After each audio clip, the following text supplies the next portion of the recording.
So what we're talking about is, how do we now do this work of manifesting? How do we manifest to these unbelievers? It is now you are able to live a godly life at every point in time. You have to make a difference wherever you find yourself as a child of God. It is the difference in you that shines into their life. It is the difference. If you say difference, we mean difference in every aspect of your life. That when they see you, I can remember some of them will say, you are healthy. You ask them, how do you know I'm healthy? Say, but you don't smoke cigarettes, you don't drink this our coffee every time. They know that coffee is not so wonderful. Yes, it's food, but it's not too good to overtake. They say, you are so healthy. I know you are healthy. But the issue is, there is need for you to live above those things. What you need to show is the life that is exactly going a parallel way with the life of these men who said that they are unbelievers. But when we say we are Christians, we come in, we behave the same way they behave, then there's no difference. The next thing is, how do you show love to them? Do you say that they are unbelievers because the Bible says, be ye not unequally yoked with the therefore I will no, he's an enemy. There's nothing I will do with my enemy. Because that's the way we look at them. Sorry, I'm telling you the scriptures that I attended in secondary school. You are an enemy and you are an enemy. So long as you are doing those things, we say that is wrong. So all I'm saying is, there is need for you to show them love. There must be a difference, and that is what the Muslims are using to take even the so-called Christians out of us. They will show you love with their other juju and every other thing. Give you what you are looking for, they will take you because there is love. You see a Muslim, he wants to kill you really, but because he wants to convert you, he will go as far as giving everything possible to you. The worst is when you refuse to be converted, then you see that he's ready to kill you. Yeah. Can we show the same love to them, to the unbelievers? Can we do that in our offices? Even when there is a rule that says this person must be killed, can you one day say, because it says that because he didn't come to the world, he must be giving query and all this, he said, I know that there's something that costs you are not coming to work. Can you please tell me? By the time the person finishes the explanation, the possibility of you commanding the person is there. Because one, the explanation may lead into you forgiving him because you are the boss. Two, the explanation may lead into him realizing that it is because of the bad life he's living that led him into coming late to work or doing something wrong. We need to start seriously with love. And that's what I have seen here. This is the only thing that I have seen that can convert the unbelievers here to Christ. It's just love. It's not by talking. It's not by moving around and trying to maybe say something. No. It is your ability to come closer one-on-one, show the person love, the person will be able to understand of the truth that there is still need to serve God. The next thing is, we still need to preach the word of God. You mustn't preach it. You mustn't wait until when the whole world comes. You mustn't wait until everybody comes together to say we are preaching the word of God, but find an opportunity. There is always an opportunity.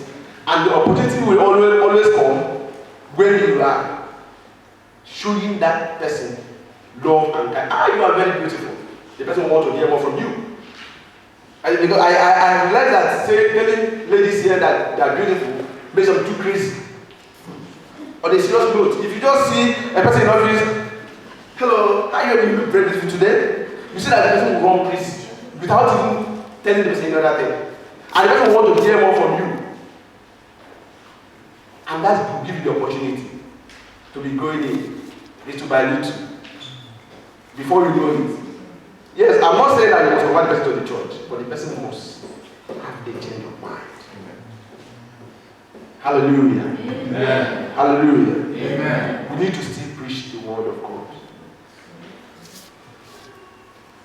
I realize that the best way right now is individual preaching in this place.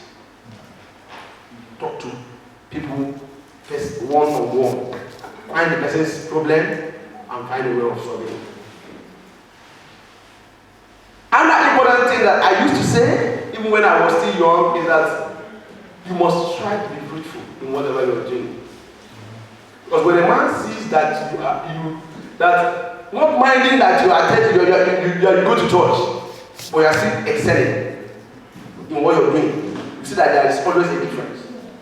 But when you wear one rag, when you can't even explain yourself.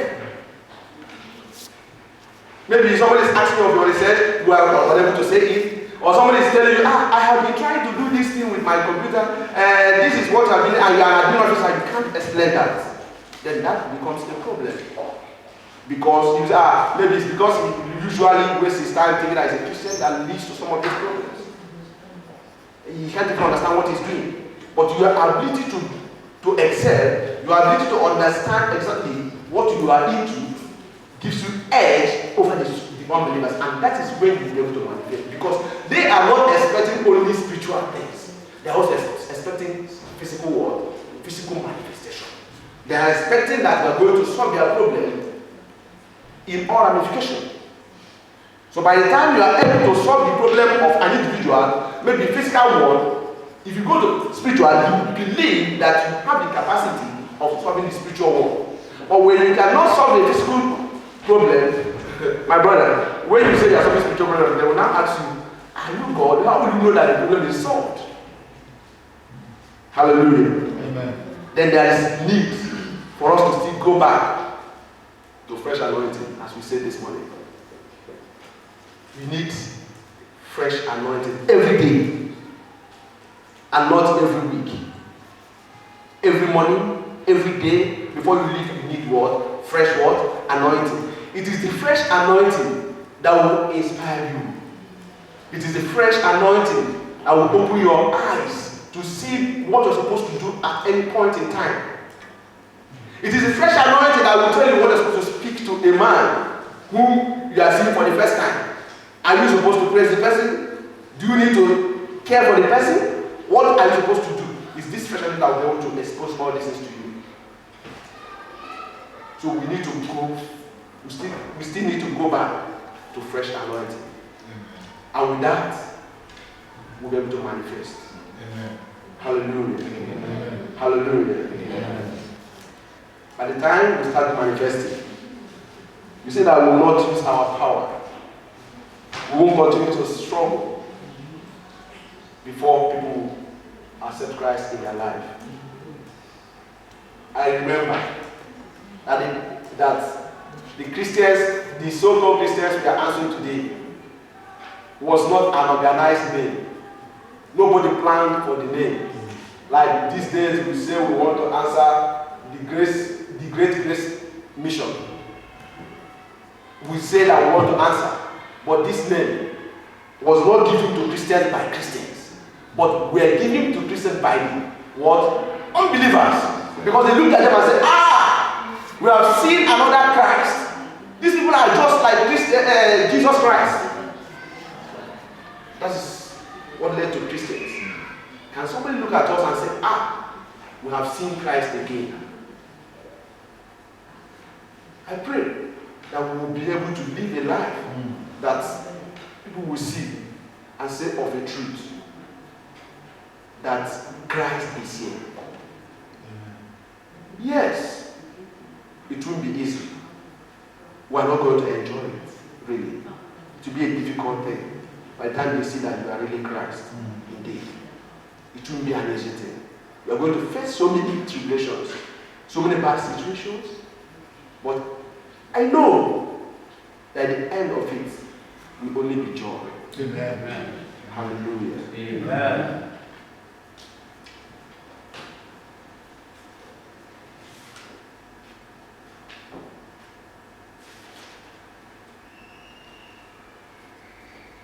Remember that after creating every other thing in the whole world, God created human being and said what? Take dominion. And when he said take dominion, he told human being that was what? Pure. Without what? Sin. And when we started sinning against God, we left that point and we started we now became unable to take dominion. Invariably, immediately a man accepts Christ in his life, immediately you start receiving this special anointing on a daily basis. You start taking dominion again, and we will be able to manifest. We will be able to solve the problems that is facing us right now. It is getting bigger and bigger every day. And it is only that man who can reposition himself to start taking dominion once again that will be able to, of the truth, solve this problem that is facing us. Hallelujah. Amen.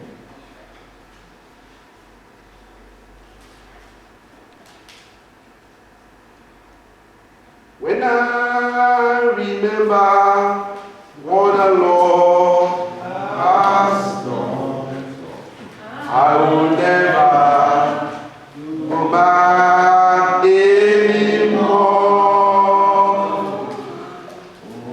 When I remember what the Lord has done, I will never go back anymore. In Jesus' name we pray. Amen.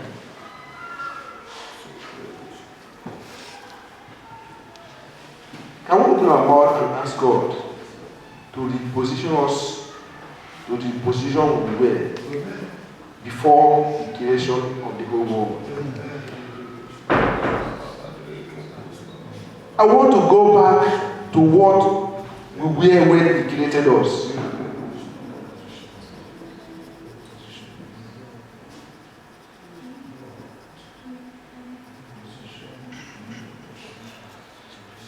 He had something in mind.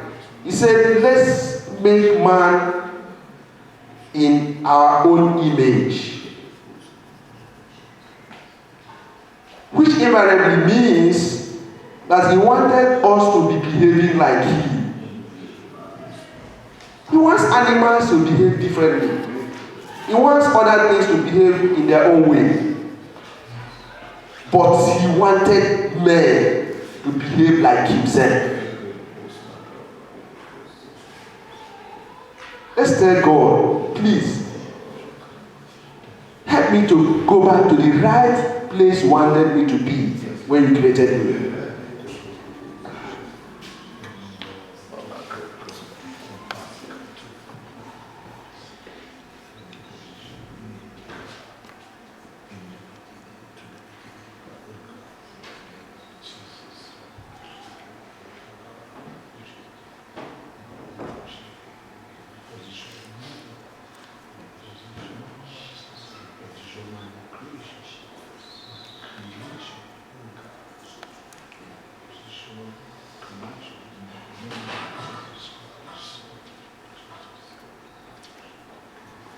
In Jesus' name.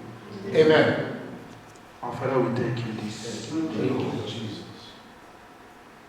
We are before Your presence, O Lord. And our prayer is that You will keep us.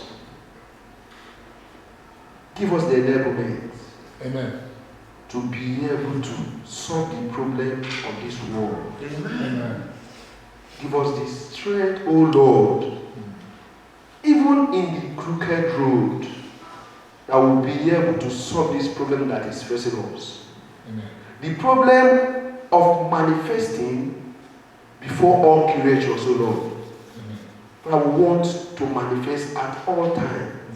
Wherever we see ourselves, O Lord, when we are walking on the road, in the shop, in our offices, Father, that we'll be able to manifest. Amen. Lord will be able to manifest that the unbelievers will, of the truth, know that you are the Lord. But that they will be able to see Christ in us, O Lord. But that we will not only answer Christians by mouth, we will not only be going to church, to the extent that other people that are worshiping powerless God would think that we are now the same. They will be mocking us with ordinary, their mouth saying, you are all Christians because all sinners are Christians. Because that is what it means by Muslims saying that everybody, that if you are not a Muslim, you are a Christian. They believe that all drunkards are Christians. Lord, we don't want to answer such name again. Amen. We don't want to remain in that situation. Amen. We want to live a life that even the Muslim will see and say of a truth that these people are Christians indeed. Even the unbelievers will see and say of a truth that these people are Christians. Amen. That they will be able to see what they saw in Antioch and say, yes, these people are Christians, oh Lord. But help us. For we cannot do it in our own strength. Be thou exalted, ancient of days. Amen. Every principalities and power that are drawing us back, all the dragons of the enemy to the pit of hell, will frustrate them in the name of Jesus. Amen. Abba, Father, we thank you. Thank you, Jesus. Father, be thou exalted. For in Jesus' name we have prayed. Amen.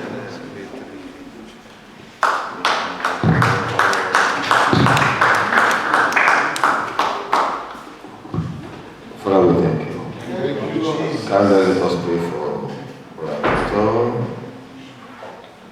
Let's pray for him.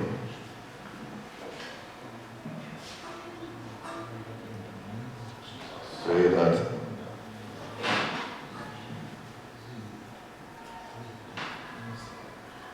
he will exercise his potentials in this world. In the mighty name of Jesus. Amen. Of the truth indeed, the world is waiting for the manifestation of the sons of God.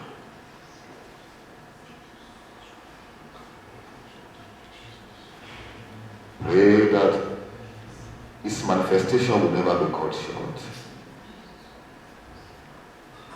We mentioned about scripture union. I pray that by the power and the blood of Jesus, many of his mates then, when they see him in future, they will know of the truth. That the investment of God upon his life in the days of scripture union has yielded fruit.